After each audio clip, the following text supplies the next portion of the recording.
Charity में और ज़कात में फ़र्क है। ज़कात हम पर फ़र्ज़ है। तो वो अब इबादत के लिए नहीं, इबादत एक दिखावे के लिए शुरू हो गई है। मैं इसके लिए कुछ भी नहीं कर सकती, मैं नहीं जाती, छोड़ देती हूँ बस। डॉक्टर कह रहे हैं कि अगर ठीक हो जो जाएगा, दिल का इंशाल्लाह ठीक हो ऑपरेशन होगा, जाएगा। डॉक्टर कह रहे हैं उससे सही हो जाएगा। ये मुझे याद है शायद वो जिम्मेदारी तकरीबन रमज़ान के अंदर मैं ही उठाता था, क्योंकि सामान लगाना उठाना और उसके बाद उनको वॉश करना, और मुझे ना सफाई बहुत ही पसंद है। शौहर बच के रहे, स्टेनलेस स्टील टूटेगा नहीं, ना लेकिन टूटेगा, जिसको ना पड़ेगा नहीं, वो मैं तो और करा टूटेगा। दूंगा। मैं मम्मा के बर्तन धोती हूँ, मैं जमीन को साफ करती हूँ, मैं किचन को धोती हूँ, फिर मैं कहते हैं कि मुसाफिरों को साया फराहम करने वाले दरख्तों के साए लंबे हो जाते हैं, और बिल्कुल इसी तरह जो लोग दूसरों के लिए खैर व बरकत का सबब बनते हैं उनकी उम्रें भी दराज कर दी जाती हैं, उनका रिस्क भी कुशादा कर दिया जाता है। जब तक आपके हाथ से खैर निकल रही है तो आप पर जवाल नहीं आ सकता। और खैर का मतलब ये नहीं कि आपके पास बहुत सारा मालो दौलत हो, ऐसे ही सोने की अशरफियाँ हो और आप वो बांटते रहें और तभी दूसरों की मदद मुमकिन हो सकेगी, ऐसा नहीं है।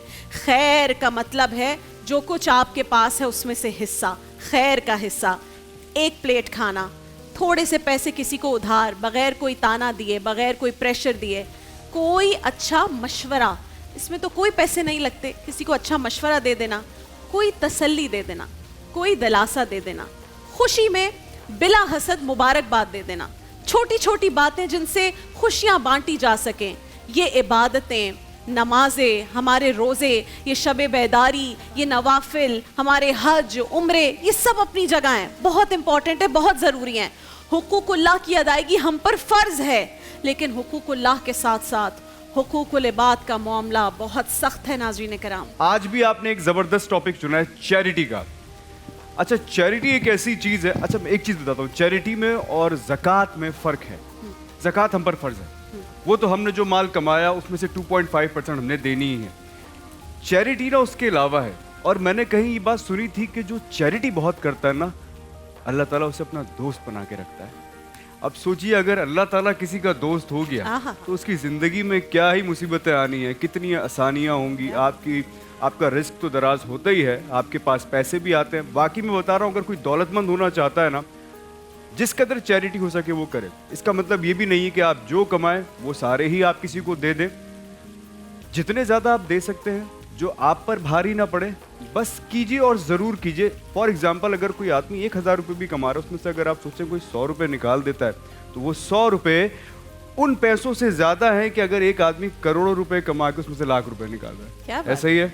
अगर बीवियों को माँ के बाद माँ और उसके बाद अपने बच्चों की अम्मा को खुश रखना आपने शुरू कर दिया, वल्लाही खुशहाली आपके कदमों पे होगी। दोनों माएँ खुश रहें, दोनों माएँ खुश हैं, अपनी माँ और अपने बच्चों की माँ। और मुझे लगता है दोनों माओं को भी चाहिए कि वो भी कोशिश करें कि दूसरी वाली भी खुश रहे। यानी बीवी को भी चाहिए कि वो शौहर से कहे अपनी माँ को खुश रखो, और माँ को भी चाहिए कि वो अपने बेटे से कहे कि अपने बच्चों की माँ को खुश रखो। आजकल एक ट्रेंड निकल आया है बच्चों में बहुत ज़्यादा, कि वो अपनी जो भी इबादत हैं उसकी वीडियोस और तस्वीर हर वक्त टिकटॉक पे लगा रहे हैं। अगर नमाज़ पढ़ रहे हैं उस पर पीछे जो एक सोलफुल सी म्यूज़िक लगा के, तो वो अब इबादत के लिए नहीं, इबादत एक दिखावे के लिए शुरू हो गई है, जिसका तो हम उलमाए कराम बारहा मना करते हैं। अब इसमें दिल लगाने के लिए कि इबादत कर तो रहे हैं आप, लेकिन इबादत के लिए ही इबादत करें, उसी में दिल लगे, इसके लिए क्या करना चाहिए? कुछ पढ़ना चाहिए ऐसा? देखिए मैं बताता हूँ आपको, किसी ने पूछा यार कैसे पता चले हजरत कि मेरी इबादत कबूल हो गई है?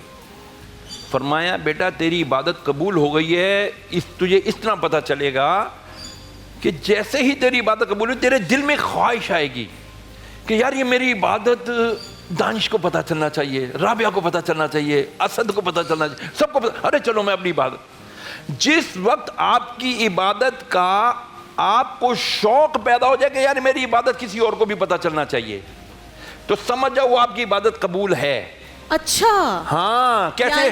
Complete, let me complete. इस तरह कि जब आप इबादत करते हो तो अल्लाह ताला आपके दिल का हाल जानता है। सही, उसने पहचान दिया अल्लाह ने अपने इल्म से, हाँ इसकी इबादत मकबूल है।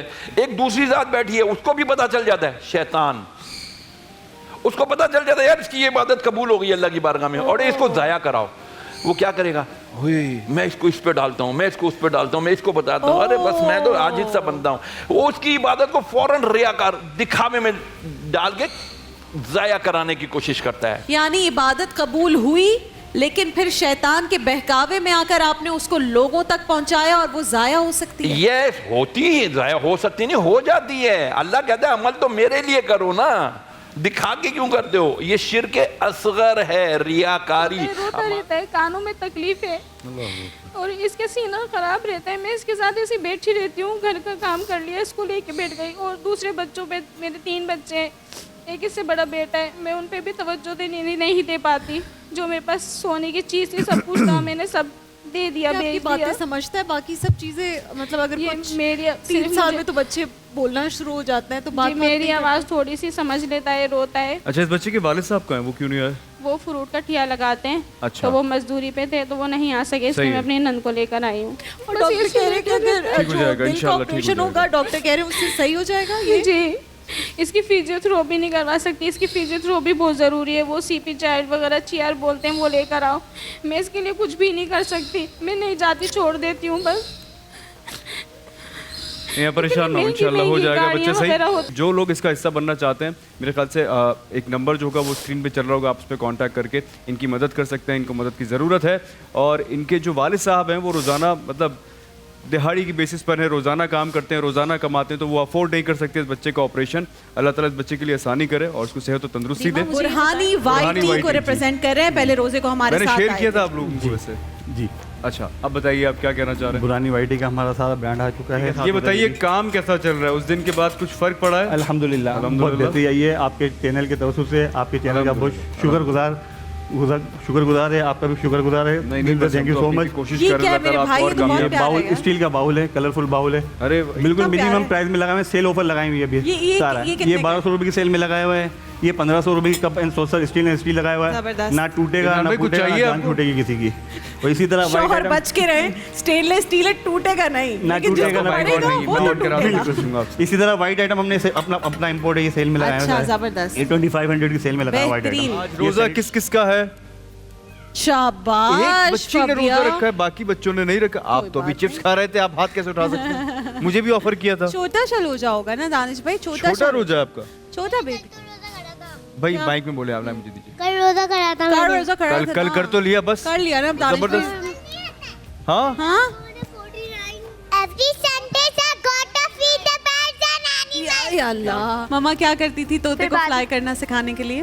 پھر بعد میں مطلب کیج اوپن کیا تھا وہاں پر گھر پہ وہ اڑ رہا تھا بس. تو پھر بعد میں نا مما نے اچھا پھر کیا پھر ہوا؟ مما نے ان کو آزاد کر دیا. اڑا دیا. تو یہ بھی تو گڈ ڈیڈ ہے نا. کیسے ہیلپ کرتی ہو ماما کی؟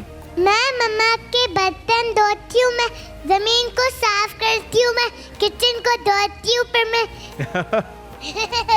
اچھا کچن کو دھوتی ہو کس سے, سرف سے کہ سوپ سے؟ سوپ کے ساتھ بھی. میں تو سب لوگ سب کچھ. سب کے کپڑے دھوتی ہو؟ ہاں سب کے بڑوں کے بھی؟ ہاں. اور برتن سب روزانہ برتن دھوتی ہو؟ ہاں روزانہ برتن دھوتے ہیں. ہم کیا کہتے ہیں جب کوئی کچھ پوچھتا ہے؟ جی. کیا کہتے ہیں؟ جی. اچھا روزانہ برتن دھوتی ہو؟ ہے نا. جی بولو جی. جی جی. اچھا اور کیا جھاڑو بھی لگاتی ہو؟ ہاں. باقی بتاؤ کیا کیا کرتی ہو؟ اور میں باہر کا کام کرتی ہوں. سب گھر کا کام کرتی ہو. اچھا افطاری کے بعد آپ کو پتہ ہے نا ذمہ داری ہوتی ہے گھر کے بچوں کی, بھائی آج کیا کرنا ہے. مجھے یاد ہے شاید وہ ذمہ داری تقریباً رمضان کے اندر میں ہی اٹھاتا تھا, کیونکہ سامان لگانا اٹھانا اور اس کے بعد ان کو واش کرنا. اور مجھے نا صفائی بہت ہی پسند ہے. کبھی جب میں برتن جاتا ہوں نا گھر بھی, تو میرے گھر میں جو ملازم ہیں ان کو پتہ ہے کہ مجھے گھر بالکل صاف چاہیے اب. تو اس وقت بچپن میں مجھے یہ عادت تھی پرسنلی, تو کوئی نہیں کرتا تھا نا, تو میں گھر کو ایسا صاف کر دیا کرتا تھا کہ اگر میرے امی ابو جب آتے تھے گھر کے اندر تو دیکھ کے حیران رہ جاتے تھے. کیا بات ہے دانش, ہاں یہ مجھے عادت تھی. آپ کو پتہ ہے جب آپ لوگ بڑے ہو جاؤ گے اور جتنی مامیز دیکھ رہی ہیں اس وقت, اور جب فرسٹ افطاری کسی کی بیٹی خود پہلی بناتی ہے, that is such a proud moment for moms. اور جب میں نے یہ کرنا شروع کیا تھا میری امی تو بہت خوش ہوتی ہے, ایک تو ہم ہو جاتے ہیں relax. So I can't wait کہ انابے بھی بڑی ہو کے کہے کہ ماما میں خود کروں گی. ابھی وہ صرف کہتی ہے mama I can make dessert for you. اچھا میری بیٹی میں یہ عادت ہے حورین کے اندر کہ میں کبھی ہوں کوئی کسی کام میں بزی ہوں, یا میں نے کسی کو بولا کہ مجھے یار پانی پلائیے گا, تو اس نے سختی سے منع کیا ہوا ہے کہ اگر حورین از اراؤنڈ تو پانی کوئی اور باپ کو نہیں پلائے گا. بھاگ کے جاتی ہے پانی لے کر آتی ہے, اور اس کو یہ بات پتہ ہے کہ میں جو ہوں ٹھنڈا پانی نہیں پیتا ہوں, تو وہ ویسا پانی لا کے دے گی. وہ بھی اور ریان بھی, میرے دونوں بچے. माशाल्लाह माशाल्लाह। नाज़रीन किराम, अहद जाहिलियत में अरब में ये मामूल था कि जब शौहर और बीवी की लड़ाई शिद्दत इख्तियार कर जाती थी तो शौहर गुस्से में बीवी को अपनी माँ से तशबीह दे बैठता था और कह देता था कि तू मेरे लिए ऐसी है जैसे मेरी माँ, यानी अब तू मेरे ऊपर हराम हो चुकी है। इस तरह के कौल को ज़िहार कहा जाता था और ज़माना जाहिलियत में ये लफ्ज़ तलाक से भी ज़्यादा सख्त समझा जाता था। हज़रत खौला बिनते सालबा रज़ी अल्लाह ताला अन्हा की एक दिन अपने शौहर हज़रत औस बिन सामित रज़ी अल्लाह ताला अन्हु से किसी बात पर लड़ाई हो गई तो उन्होंने गुस्से में आकर ज़िहार के अल्फाज इस्तेमाल कर दिए। ये अल्फाज सुनते ही हज़रत खौला बिनते सालबा रज़ी अल्लाह ताला अन्हा पर तो गोया पहाड़ टूट पड़ा। फ़ौरन रसूलुल्लाह सल्लल्लाहु अलैहि वसल्लम की बारगाह में हाजिर हुई और फरियाद की, या रसूलुल्लाह सल्लल्लाहु अलैहि वसल्लम, गज़ब हो गया, मेरे शौहर ने मुझको ज़िहार के अल्फाज कह दिए हैं। ये बहुत बड़ी बात थी उस वक्त नाज़रीन किराम। अल्लाह के रसूल ने उनकी हालत देखी तो आप भी बहुत अफसरदा हुए और पूरा माजरा सुना, पूरी कहानी के हुआ क्या था। और ये सब सुनने के बाद इरशाद फरमाया कि खौला, जो कुछ तुमने बयान किया है उसके मुताबिक तो तुम अब वाकई अपने शौहर पर हराम हो गई हो।